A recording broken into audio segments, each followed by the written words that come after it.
Hi, Vince Lanza here. This one, I've gone back and forth about telling.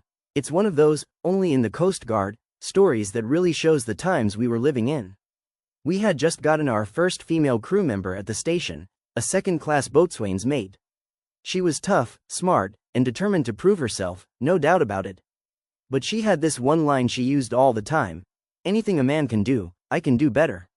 At first, I let it slide, but after hearing it for weeks, it started to get under my skin a bit. That day, I was sitting in the office, finishing up the daily bar report recording, the one we broadcast over the radio for local mariners. I'd just set the mic down when she walked in. She looked right at me and said, "Anything you can do, I can do better."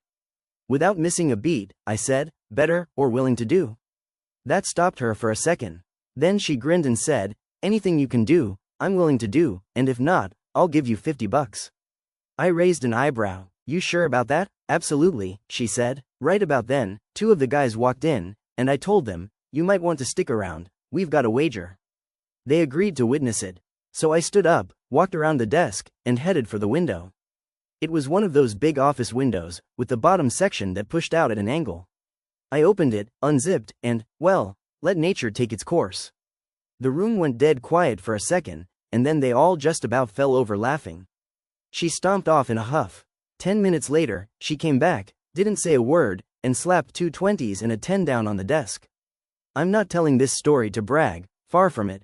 It just shows how different things were back then, how we learned to work through those rough edges of change.